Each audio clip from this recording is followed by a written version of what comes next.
What is up, podheads? Back with another episode of the Podio Slave podcast. My name is Tony. I am joined by Anthony. We were joined by a phenomenal guest tonight. I'm not going to ask you how you're doing because I do that every week. What was your day like today? Yeah, what was your day like today, Twan? Well, tell me. Give me the lay of the land. We're recording this on a Saturday, and I was an idiot that did a 6-mile road race with no training. So let's just say there was a 4-hour nap involved, and I woke up and I knew it was daytime because of the light, but I didn't know where I was. Like, when I woke up. Like, what year is it? Yeah, I mean, if you listen to us, you know we're in our late 30s, and it takes a long time to recover from this stuff. Like, earlier today, I was like, man, I hope I have enough energy for tonight. You know what I mean? I don't want to be a stiff. Or more than usual, a stiff more than usual. You weren't a stiff. We're good. It was a good episode. It was a really fun conversation tonight. And honestly, the people know we're from Maine. You ran one of the most prestigious 10Ks in the world today. So let's not sell yourself short here, man. There you go. A lot of hills. Yeah. The second half of it's a lot of hills. So I was feeling it. There might have been some walking involved. I don't blame you. I've run that race. It sucks. It's hard. It doesn't suck. It's hard. So before we get into the guest, if this is your first episode, we are a music podcast. This is what we do. We either talk with a guest like you were going to get into, or it's Tony, myself, and we do have a third host, Nate. Couldn't make it tonight. Or it's just us talking about records we love. We, spent a lot of time together in the early 2000s and have loved music ever since. So you might get a conversation like this with Ira, or just us talking about albums from the 90s, 2000s, you name it. There's a whole back catalog. Who have we had on? Let's promote us. We've had so many people on. Most recently, we had Damien Moyle of As Friends Russ. Earlier this year, we had Brian McTernan. We mentioned it a little bit. I'm not sure if it'll make the cut, but we mentioned having Brian McTernan of Be Well, and also producer at Salad Days, who did the Thrice Artist in the Ambulance record back in the day. Just so many awesome conversations. What were some of your favorites, Twan? Give me one. Scott Ian of Anthrax, Sergio of Quicksand, Deftones fame. Casey from Iodine Records was one just recently that I loved. That was a great conversation. Peanut from 311. The list goes on. Frank Turner, PodioSlave.com. And on socials, type in Podio Slave. You can't miss us. There's no one else with a name like that, so you can't miss us. Totally. But because of all these conversations, we get to have conversations like the one we had tonight. The guitarist of Movements, Ira George, joined us. We talked all kinds of fun stuff. The new record, Ruckus, which is coming out the end of this week on August 18th, 2023. We talked the process of making the record. We talked baseball. We talked pizza. I mean, shit, we hit it all. Those are my 3 favorite things, I think. I know, right? I'm right there with you. Music, pizza, sports. Actually, that reminds me of that band Wings Beer Sports from the early 2000s, California. Band name, real or fake? But yeah, Ira was awesome. Just a genuine, and we've had enough of these where we know where, honestly, I think most of our conversations have been with genuine people, but Ira, you could just tell. It was very genuine, just a great dude to chat with. And yeah, Ruckus comes out this Friday, August 18th, Fearless Records. Let's jump in. You want to jump in, Tone? Let's go right now. All right. We are joined by Ira. How you doing? I'm good, man. How are you? Good. Excited to talk with you tonight. Excited for your new record coming out here in later this week. Actually, this is going to drop the Monday before. So really, really stoked. We've listened to it. It's freaking awesome. Phenomenal. It's awesome. Super stoked. Thank you. Yeah, I'm stoked. It's almost here. It's crazy. You guys have a ton of different sounds that both Anthony and I love. Like we've in listening to the record, I'm picking up all kinds of different things. I'm like, oh, I like that. I like the way that this sounds. I like that they can go from kind of sped up with some angst and some aggression to slow down and like on Tightrope, which is out, to pull off that spectrum. You guys, it's amazing, and it's right up our alley. Thank you, man. Yeah, thank you. Honestly, we didn't really plan to do that. It just kind of happened, which is the coolest thing about it, And that's kind of funny because I'm listening to it, and I'm having followed you. I was trying to think back, maybe a year and a half ago is kind of when but yeah, we probably got into you like a year and a half ago, and you get back to, Feel Something. And like a lot of the stuff on this album, it's like, I don't know if you would have maybe taken that chance or would have been out of place, but it all works and it fits. It's awesome. Yeah, dude. I feel like it's like the best of like both worlds when it comes to like feel something and like no good left to give. As far as like musically goes, like I don't have like the heaviest hand in like the lyrical content. I mean, that's a lot of Pat. We'll all kind of like heavily criticize stuff in the writing and every instrument, you know, but I do feel like it's the best of like both worlds, and we did not mean to do that, you know, which is sick. It's awesome when that stuff kind of comes together, and you guys being around now for geez, almost a decade, right around there. Dude, it's getting close to that. To be able to kind of like, this is the third full length coming up, which we'll talk about in a bit, Ruckus. Yeah. But to be able to kind of put everything together like that, that's pretty dope, man. I'm super stoked for where you guys are at and where you're headed. Thanks, bro. Yeah, I appreciate it. I'm stoked you guys like the record. So you're a lead guitarist, and we don't need to get into the history of Ira. Like, we would need 2 hours for that, I'm sure. But when did your first playing guitar? Who are you influenced by? What bands are you digging? I feel like that paints some good context. Yeah, dude. I don't know if it does, but I'm gonna. I started playing guitar when I was like 10, and it was right when I was getting into like Blink 182. Like Blink is like everything to me. You know, I say like Blink is like my biggest influence, but I feel like you can't hear that at all. I'd agree with that. I don't think you can. You can't. You can. You can't. Yeah, you can't. So that's what I'm saying. Like, I don't know if you really hear that, you know, but I grew up, you know, I went to Warped Tour in 08, 09, 2010 era, I guess, you know, like my first show was Blink, No Doubt, back in like 03, which means I was 11 years old. I'm 31 now. Nice. Which was so cool, man. That was so cool. I actually just saw Blink. They were on that big tour they just did. So it was kind of like 20 years later seeing them again, which was sick.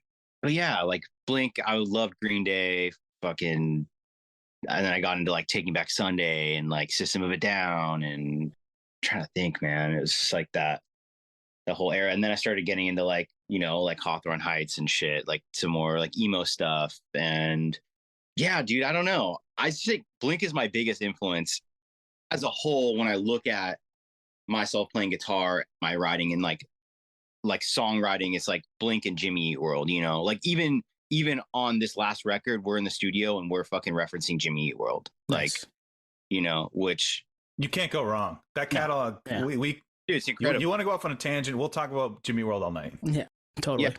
It's incredible. And like, that's the one thing that's cool about like being so close with Will, our producer, is like, he fucking loves Jimmy Eat World, and I love Jimmy Eat World. And like, when we reference it, we're like, yo, that's fucking sick. Like, that's some like Jimmy shit, you know? So that's awesome. Jimmy shit. I love that. That's amazing. I'm going to start saying that. But your question, I think I answered it. I don't know. Yeah, no, good enough. I mean, that's the best part about this, is that if it goes a different direction, we get to other cool shit. We're down for that. And I want to get back to your first show, No Doubt and Blink 182. I remember that tour. The closest it came to us is, I think, Mansfield, Mass. Yeah. Tweeter Center at the time. I don't know what the hell it's called now, which is like a 3-hour drive for us. And I remember telling my buddy he wanted to go with me, not Anthony, somebody else. I'm like, nah, dude, they'll come around again. And then they broke up. I was like, shit, I should have gone to that show. So I'm jealous that you got to go to that tour. Dude, I like, I mean, no one knew at the time, but I had no idea at the time that they were going to break up. And that's just so crazy that was my first show, you know? And I just remember it so vividly, even being 10, 11 years old. Like, man, it just like shaped so much for me, you know, seeing that live. And then I just had like this, I remember having this uncle. Well, my uncle took me to see that show. And I have another uncle who was like, he'd play guitar. He wasn't like great, but he'd show me like he showed me like Evil Empire by Rage. And like, that just like fucking blew my mind. Like, you got all the good shit growing up, man. That's awesome. Yeah. A lot of that just shaped me. I remember listening to like Mark, Tom, and Travis show. It was like one of the first CDs I bought in the car with my mom, and she was like cool with me listening to it. And it was like, like so bad. I'm sure she like thought I was insane, but she was like down for it, you know? So I think having her just like letting me have the freedom to do whatever I wanted to do was just like such a big thing for me, and like my influence and like how I was brought up and playing guitar and shit, you know?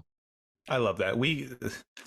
Every band you mention, we really love. Like I think we're a few years older, but we still like, that's like Evil Empire was my God, that was the first tape I ever got. And that Dude, it changed everything.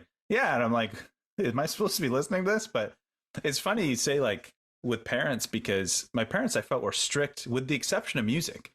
Any show you want to go to, music, like my mom bought me a Hatebreed CD. She bought me a Korn CD. Like they have the parental advisory. And I thank them for that. Dude, same, man, same. Yeah, I mean, my mom would take me everywhere, dude. Like I remember, I don't remember what year, but my chem was doing a free show at a Best Buy, outside of a Best Buy. Wow. Like I'm from Orange County, California. So it's like, I don't know, 20, 30-minute drive, but I must have been like 13 or 14 at the time. And they did a free show at Best Buy. And it was like, I think back on that now, I'm like, that's like the craziest thing. I mean, they're selling out like the Forum and shit, which is so cool. And like to be able to just like reminisce and be like, damn, like I was so into that kind of shit back then. And like just a free show at Best Buy. That's crazy. It's wild. Yeah, it's wild. And I mean, it only gets worse. Let me tell you, I'm 39 and I remember like, oh man, I remember seeing that band in this tiny little hole in the wall and now they're selling out arenas. I saw My Chem open for Green Day at an 8,000 cap venue and there's no way that would happen today.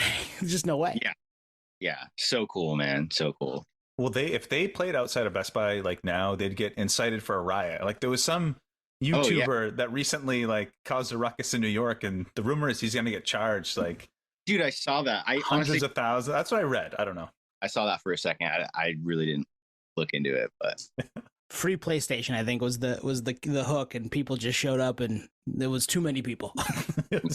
Jesus.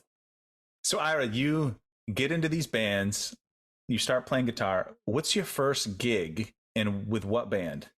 Man, there's like this shitty bar near me called, I don't even know if it's around anymore. It's called like Hoagie Bar Michaels.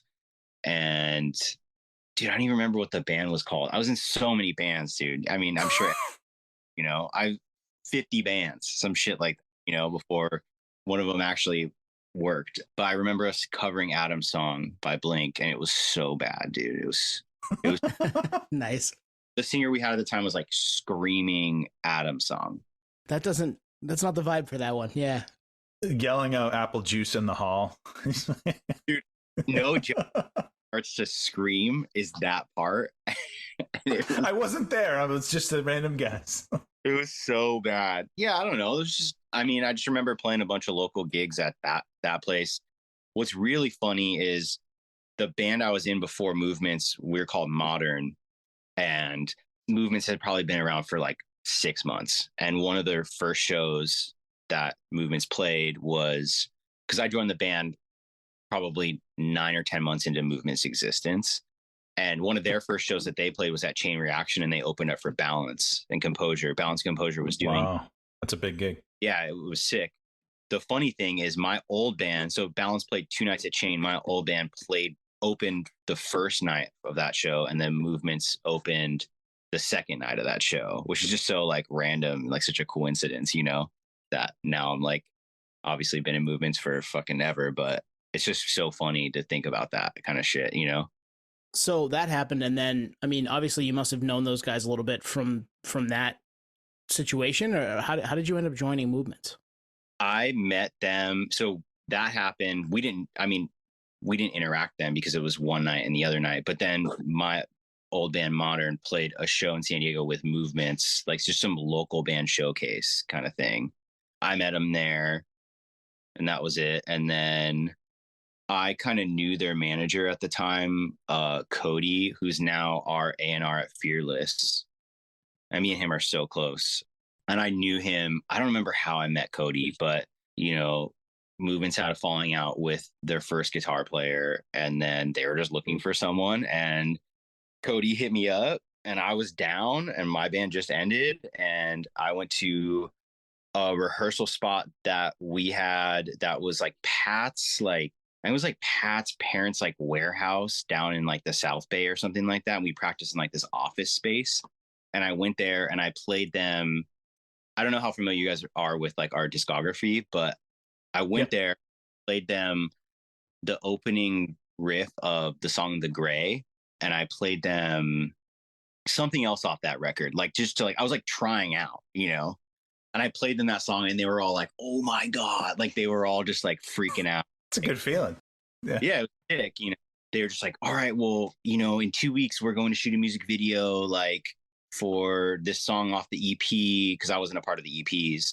Like, are you free to go?" And I was just like, "Yeah, like let's do it." Like we didn't really know each other, which is fucking. They're insane. Like for just being like, "Yeah, you're it." Like let's do it. You know.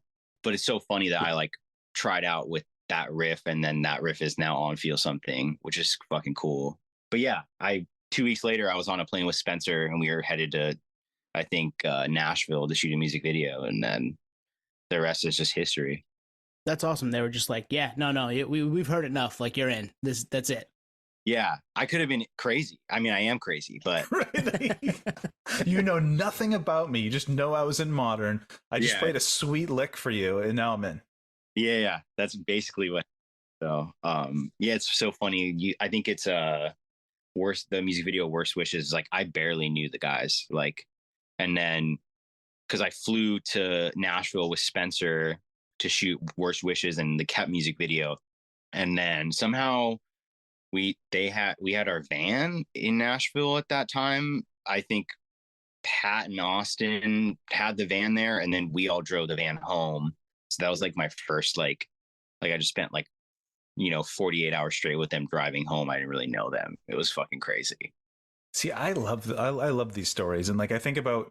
I almost compare it to us with the podcast. So we've been at this for like 3.5 years, and like all those early days, like you were talking about in an office building, and you don't know them, and your first show with them. Like I know for me, I wouldn't trade those early moments for the world. Like you're so green, and it's all new. And now it's still great. It's just a different great.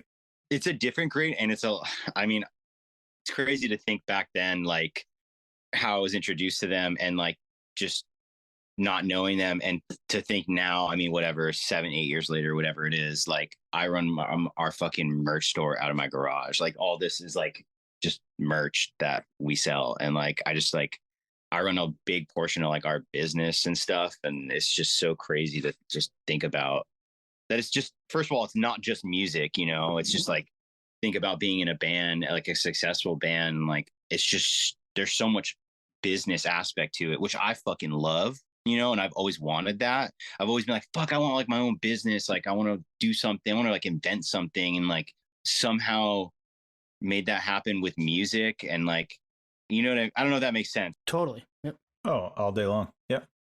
You like you said, you wanted to create something, but you get to create something every couple of years, right? I mean, you get to put out a record, you get to tour on that record, show it to a bunch of different people, whether it be in person or, on a phone or with a vinyl, all that cool stuff. New record out at the end of the week, Ruckus on Fearless Records.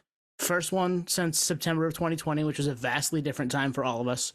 We don't have to talk too much about the pandemic. We'll leave that in the past, but this record's a little different. You guys kind of all came together and did everything in the moment, it sounds like. Yeah. We went to Philly, and with like really nothing. Like we've never done that before. Like we wrote Feel Something like as a band, like in a room together. We wrote No Good Left to Give, like more so like on a fucking computer, like riffs sending back and forth to each other, kind of stuff like that.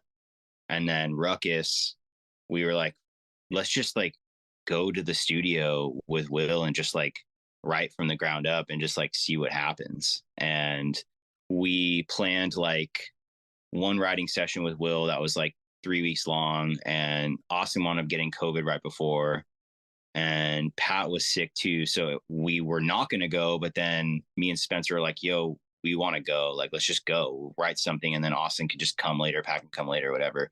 So we went, me, Will, and Spencer started writing the record, and we wrote like 3 songs.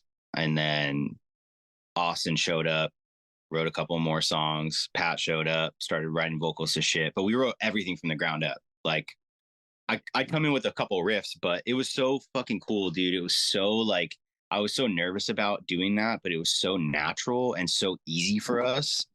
I just play one note, and we could write something sick from just one note. Like that's how it felt at the time. Like, especially we were getting down to the last couple songs for the record, writing them, it was just so easy, which is just like such a good feeling, you know, and it really like hits it just like you realize that you're in like a room with just like the right people, you know, like especially with Will, like fucking Will's crazy, dude. That dude's insane. And like me and him are so close, and it's so cool to be able to like write with him. And I feel like every record, you know, we involve him more and more, and it's like just such a great thing. Well, it's probably a callback to Feel Something where you're writing it in the moment. This is more, I don't know, spontaneous. It feels like it's just more like in the moment. It's in the present. And honestly, like that's when some of the best ideas come. You're bouncing things off in real time. You get Will, this like evil genius in the corner. Like, you probably like can consult him as much or as little as you want, and just magic happens. Yeah. Like the song, one of the singles, Lead Pipe, I remember it was me, Will, and Spencer. It was like one of the first songs we wrote. And we were like, all right, what do you guys want to do? And Spencer like play like this beat, right? It was some like ghost note beat. Like Spencer loves ghost notes, and like he's a really intricate drummer. And he played this thing, and then I was on bass at the time, just like fucking around. And like I started playing like something similar to what it is now over this like really intricate beat. And then like we like stopped for a second, and then I don't know, Will was like doing some shit like this or something like that. And I was like, it was either me or Will were like, yo, Spencer, can you like just go like this on the kick? Like he would That's awesome. Crazy intricate beat to just like being like, and like that's kind of how like Lead Pipe like happened, was just like that, you know. And then as soon as he started doing that, I was like, fuck man, this reminds me of like the White Stripes, like Seven Nation Army, you know, like and then like we went home that night and I just like listened to that song, and I was like, fuck, like I want to make our version of that song, you know what I mean? At least musically, you know. And like that was kind of the inspiration for that song, was like fucking Seven Nation Army from White Stripes, you know. And I feel like a lot of songs kind of fall in that like path of like we'd write something and then I'd be like, oh shit, this reminds me of this song, like, and then we'd go home to like our Airbnb and I'd listen to that song and be like, fuck, like let's make it like this, you know. So well, so you mentioned Lead Pipe. It's very like driving and relentless. Like it's very upbeat, so I can hear it. But I didn't hear it until you mentioned that. And that's cool. Yeah. And it's definitely there. I just listened to it on mute myself, and I'm like, nope, I definitely hear that driving White Stripes, Seven Nation Army type vibe, but it's different. It's yours. Yeah, it's just what the inspiration was like. Yeah, that's what the inspiration was, you know, which is sick. I just love doing that kind of shit, and then like it not sounding anything like that and being like, damn, that was the inspiration. And like, no one will ever know that. I mean, now people will know. I know now the cat's out of the bag. Sorry. Well, that leads me, like, we've talked about this with a couple of different people in the past, where like, do you listen to a lot of music while you're making music, or is that like shut it off, make our own thing so we don't have too much bleed through?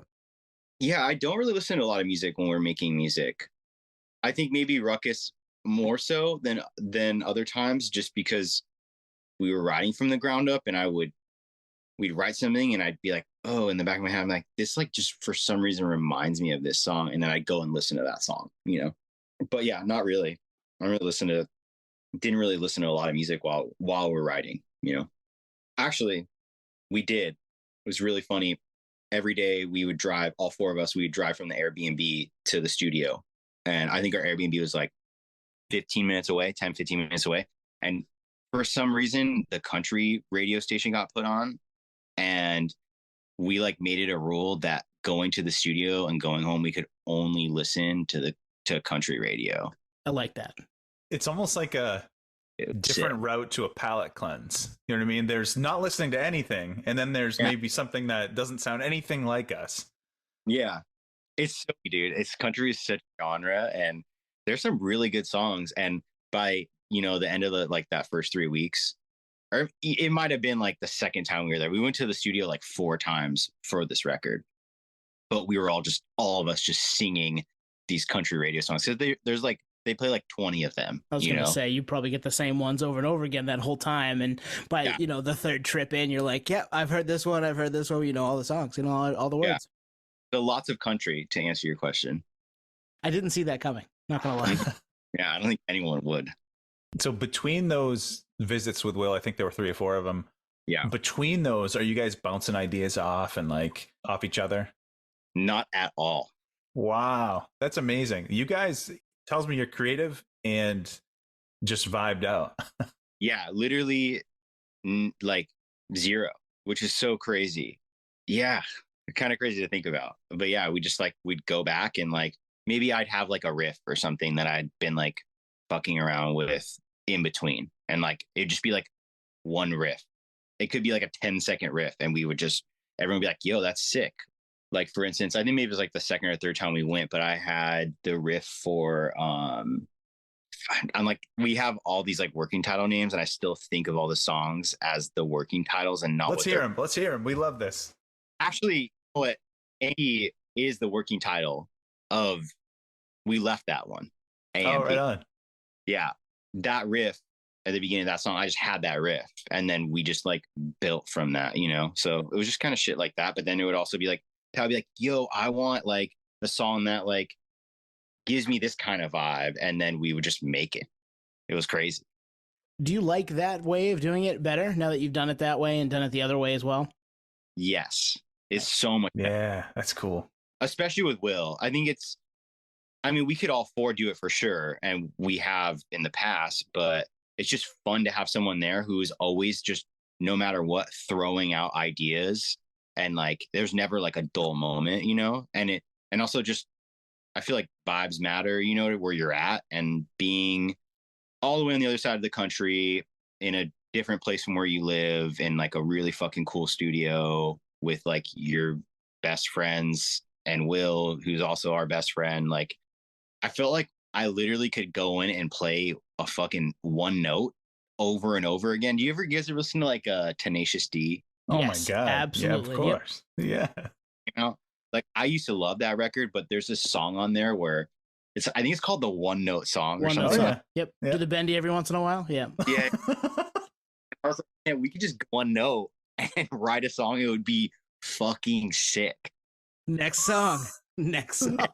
That album is so good. It's I'm so gonna good. listen to that tonight. It's so good. It is so good.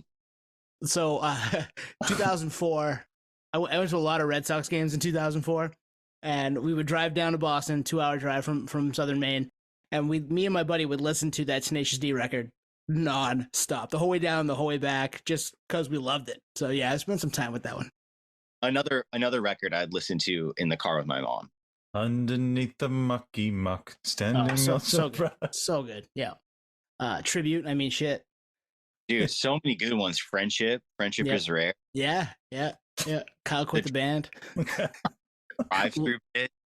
Drive through with Dave Grohl as the the guy on the other end there. That's so good. It's Dave Grohl. Yeah.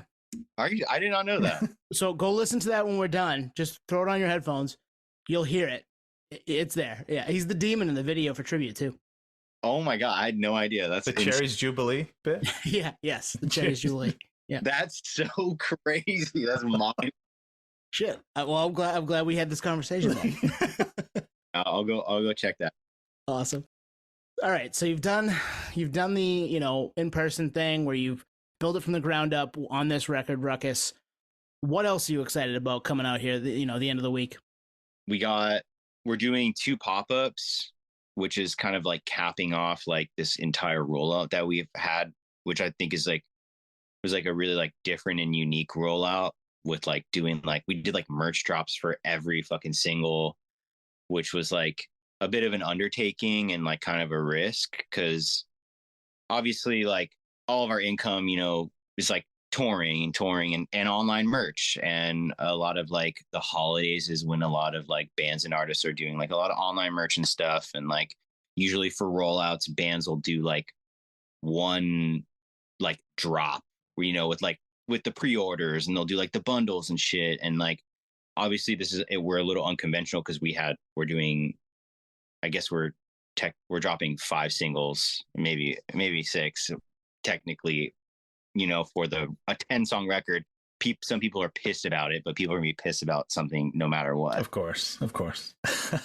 But so we'd have like a merch drop starting from like April. We did one in April and May and June, July. You know, we're doing one when the record comes out on the 18th, but we're kind of capping it all off with like this pop up in LA on Friday, and then we're hopping on a plane on Saturday morning and doing a pop up on Sunday in Philly, which will be really cool. So I'm really excited about that. It's gonna be fun, man. It's gonna be cool. Like have the record playing, have a bunch of people come. It's free. There's like food, and we'll have like a bunch of cool merch and like a bunch of old merch too, which like I know people will be stoked about. And yeah, it's gonna be fun. It's gonna be fun. And we get to go to Philly, which we fucking love Philly. See, I love anything unconventional like that, whether it's like an old school listening party. Like I remember I saw Incendiary did a listening party. I'm like, I fucking miss those. Like I love that. Or unconventional merch, like whether it's messenger bags or koozies or anything, just like something that straight up had some care and intent, and not just, you know, the work with the label and just threw a logo on something, just something that I would actually wear. You know what I mean? Too. Like that's the other part of it.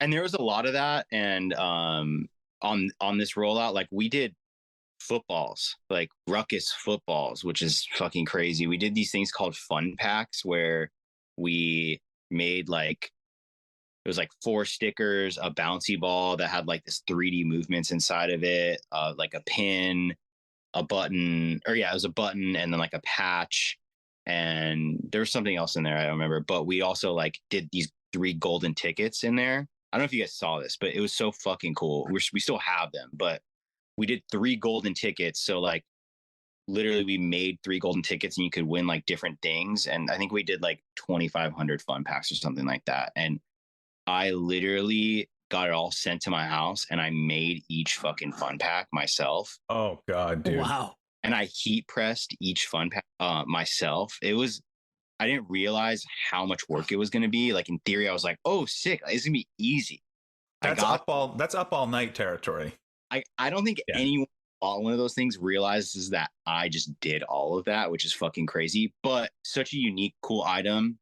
And the 3 golden tickets that we put in there, like were so randomly put in there too, which is cool. And like 2 of them have been found. So like me and Will were like, man, I feel like Willy Wonka right now, man. Like just hell yeah, dude.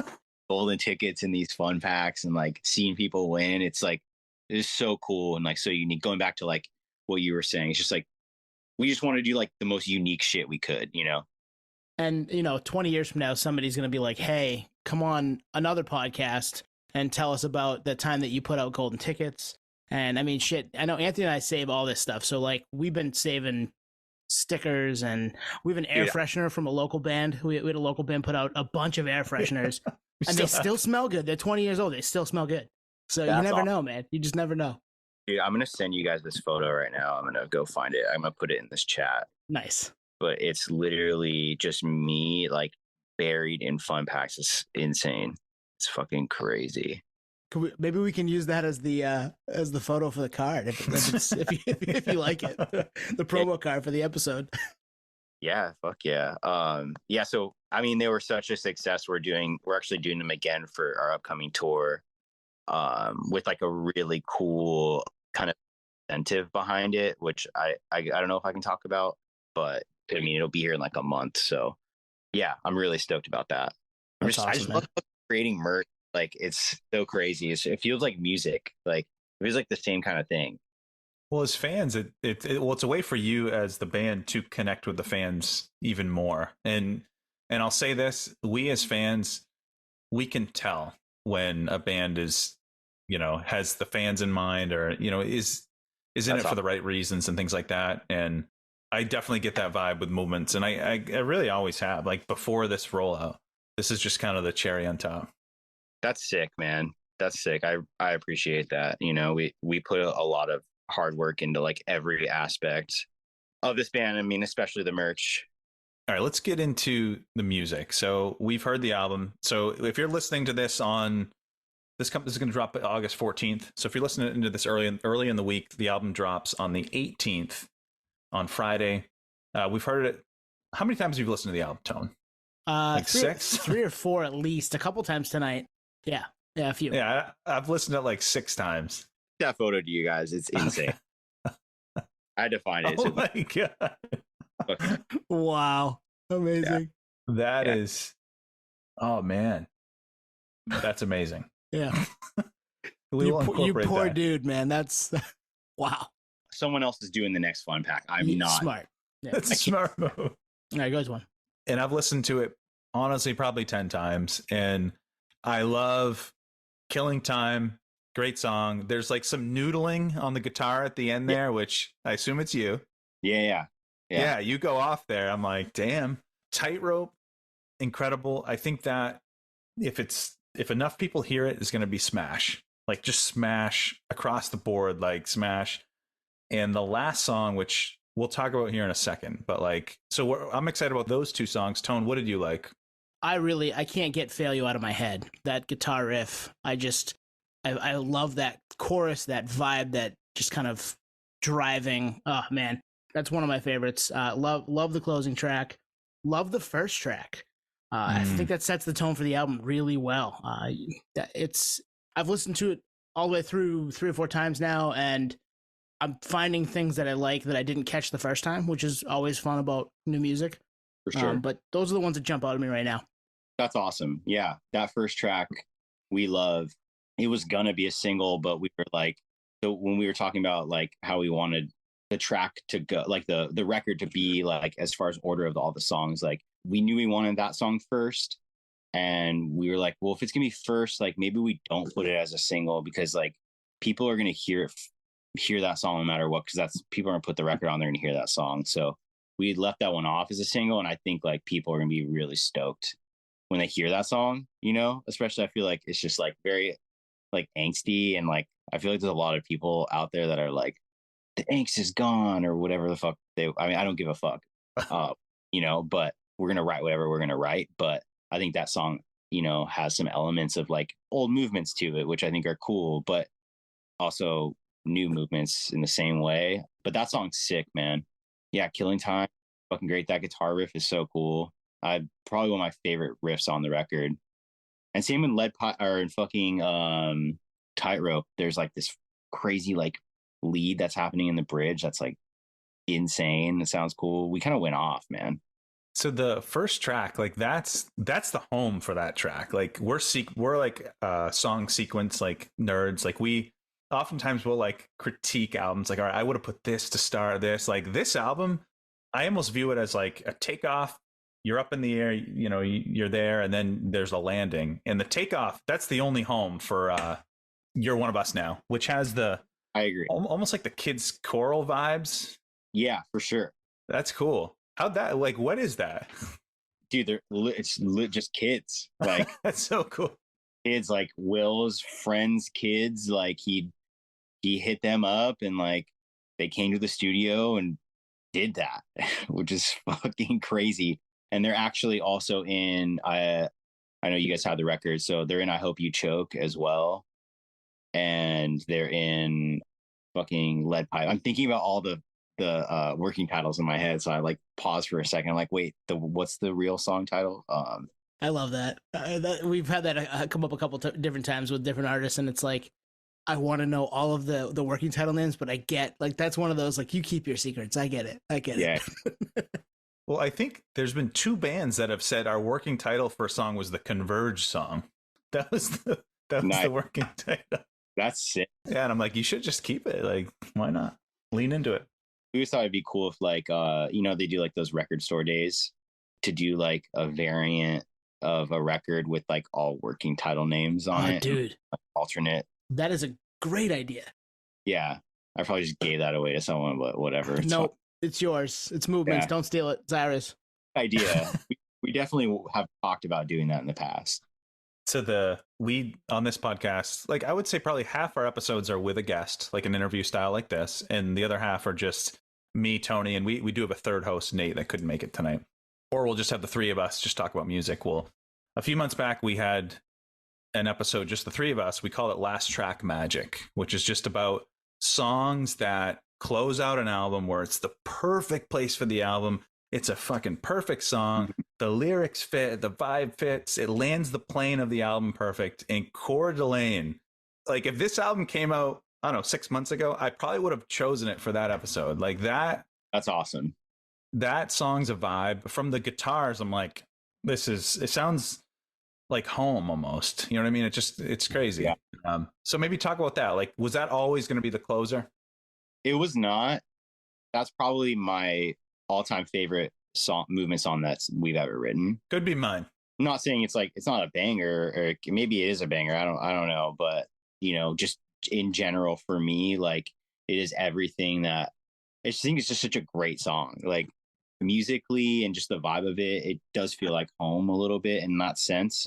No, I just came in with that guitar riff, and we just kind of built it, and it's a pretty simple song. And fuck, man, Pat killed those lyrics on that song. It's so good, and I know the song's not out, but it's just so like personable, and like I love that he talks about Coeur d'Alene because like that's where his parents are from, or that's where that's where his parents live now. So he spent a lot of time there on vacations and just being there and stuff. And like, I love that the song's called Coeur d'Alene because that lyric almost actually didn't make it in the song. It was actually Pat had wrote that, and then Pat did a bunch of revisions on it, and then he re-recorded it, and I was like, yo, like I love everything, but that lyric, like Coeur d'Alene, like you should put back in the song because it's like it's so like personable, and like even if you don't know Coeur d'Alene, like I just remember listening to like I love Law Dispute, they do a lot of that stuff where like they talk about cities, or like they'll put like a city that I've never fucking heard of in the song, and like I just love that. Right. Yeah, that song's fucking sick, and it's also like the first time we've ever really done like a time change in a song, which is really cool, and it worked out really well. Like kind of happens in the bridge, which is cool.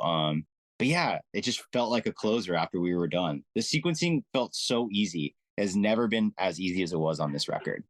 That's pretty cool. I mean, okay, so did you write this one early? Was this song one of the early tracks, or did you finish it towards the end?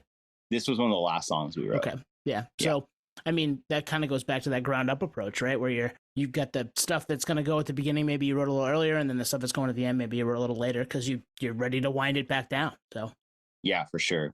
Yeah, it's funny because then I was listening to something. I don't know if you guys were into that new Paramore record, but I really, really liked that new Paramore record. But I heard them talking about that the last song on the record was the first song that they wrote, which I thought was very interesting. Yeah. I think it's the opposite for us, maybe, or it's like Coeur d'Alene was probably, I think it was the last one, if not maybe the second to last one. But I'm stoked you like that song. That's sick. I think people are really gonna fuck with that song a lot. Absolutely. I mean, that opening riff.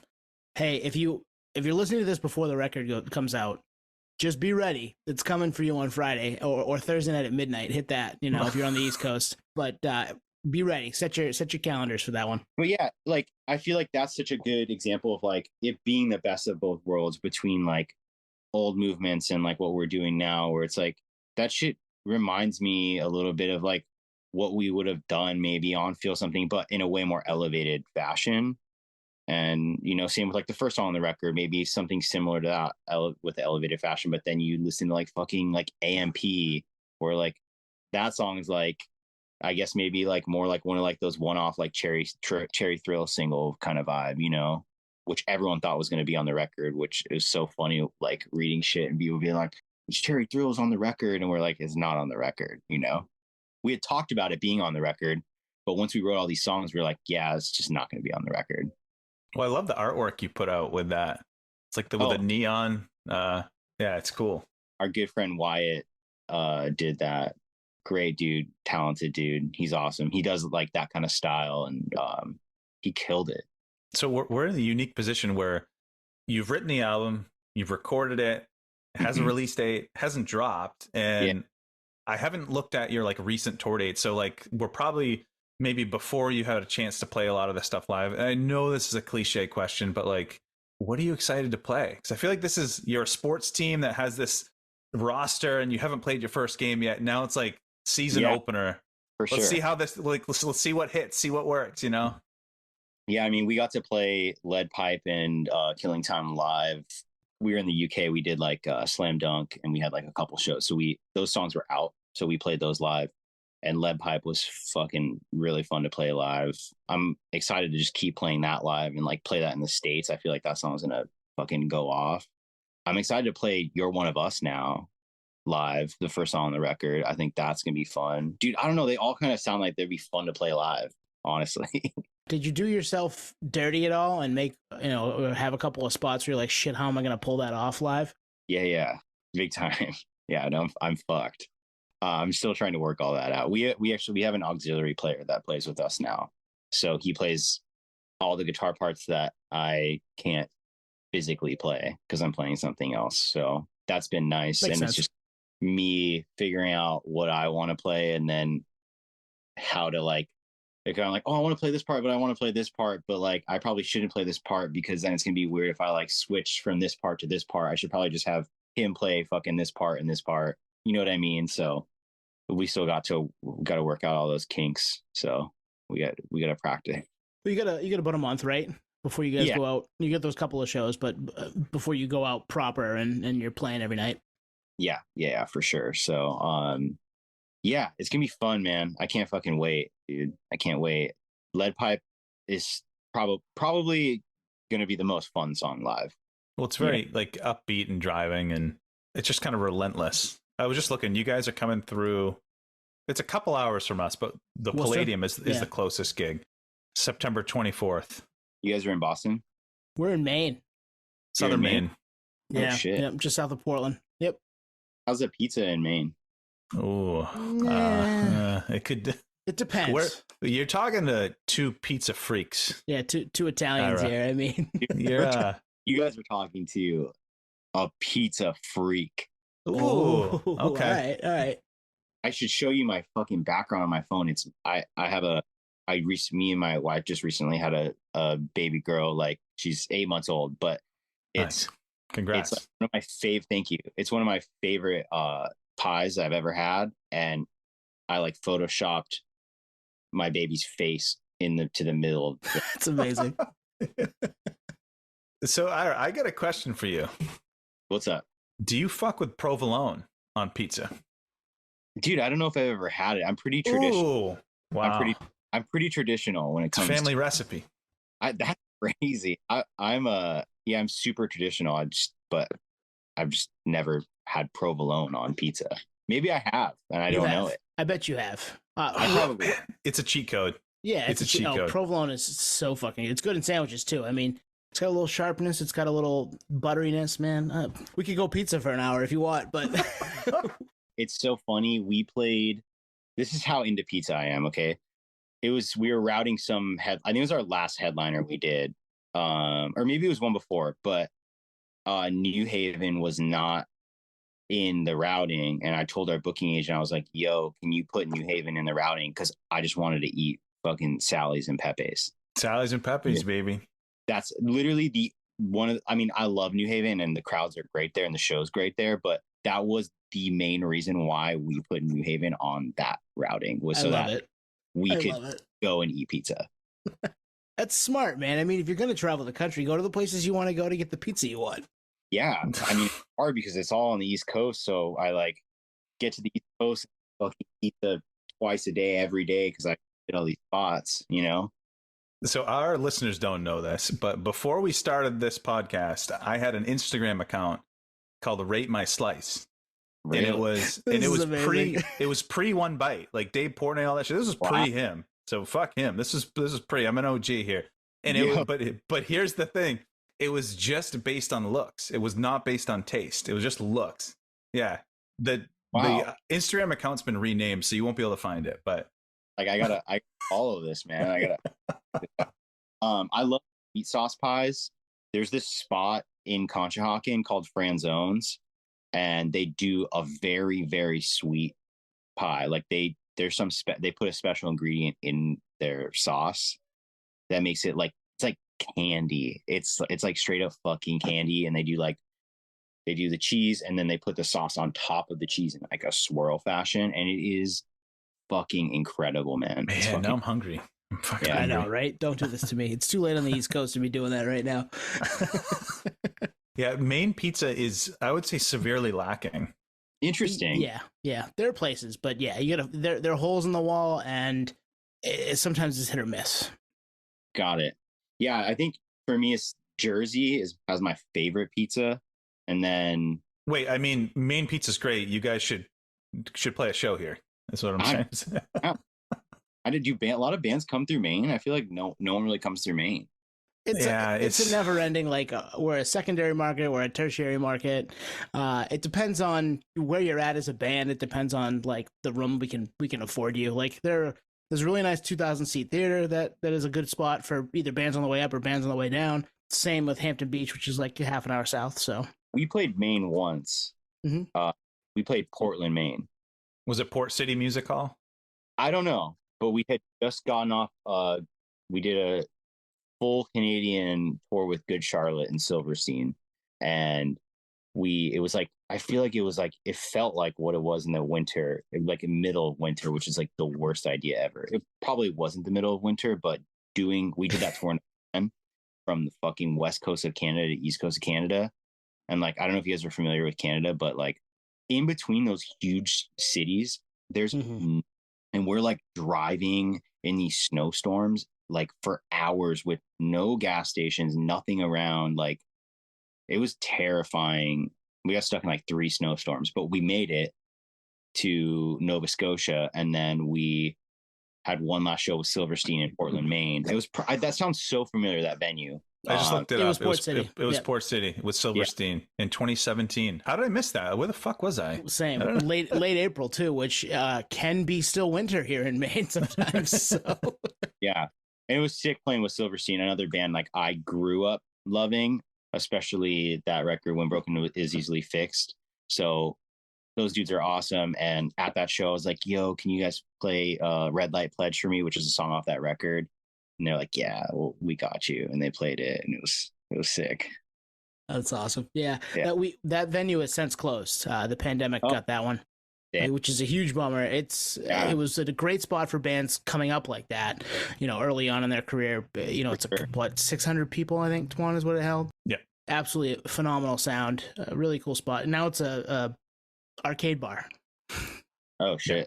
Yeah, a little different. A little different, unfortunately. Well, arcades are cool. Yeah, totally. How far are you guys from Portland? 5 minutes. Like I could almost throw a baseball to it. Almost. Uncle Rico, relax. Are you guys baseball fans? Yes. Yeah, Yankees fan. Oh, Yankees fan? I'm a Sox fan, but yeah, I don't know how we get along, honestly. Cool.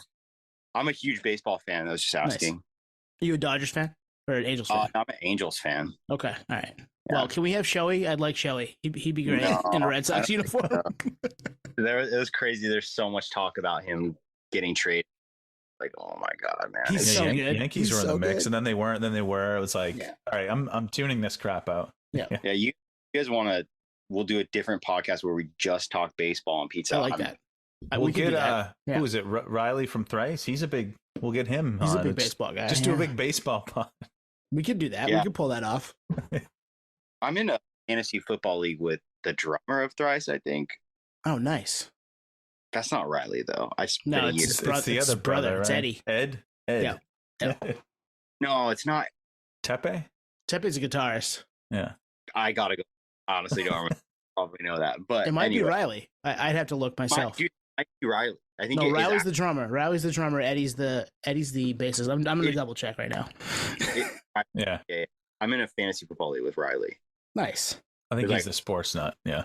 Yeah. We huge Thrice fans. We had Brian McTernan, who was the producer of Artist in the Ambulance on earlier this year. Oh, so good. That record, man. So Ruckus drops this Friday, August 18th, Fearless Records. And we're excited for everyone to hear it. Like we said, we've listened to it a bunch.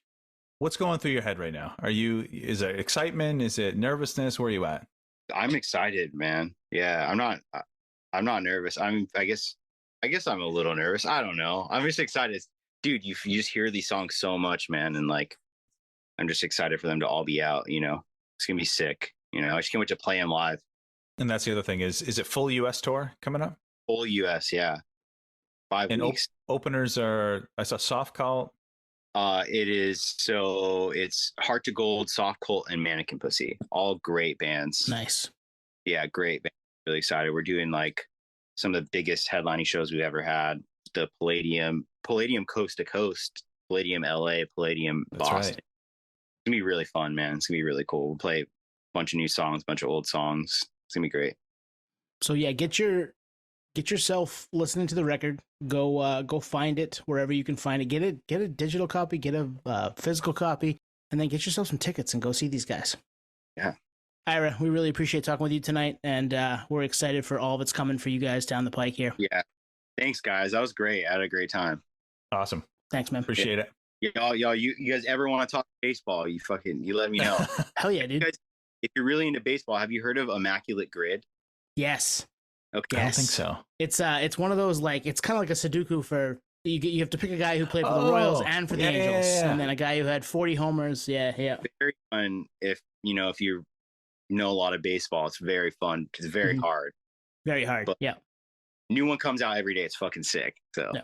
We will. Yeah, we'll have you back. We'll do just a couple of Immaculate Grids. We'll record it live. We'll put it on YouTube. Thank you for listening to Podio Slave. We are at Podio Slave on Twitter, Instagram, TikTok, all of the places that you can find us on social media. Facebook, Podio Slave Podcast. YouTube, Podio Slave Podcast there. Email us at podioslavepodcast@gmail.com. And hey, if you want to become a supporter, click on the link at the bottom of the episode and give us $1, give us $5. It keeps the lights on, keeps us going. We really appreciate that stuff. Thank you.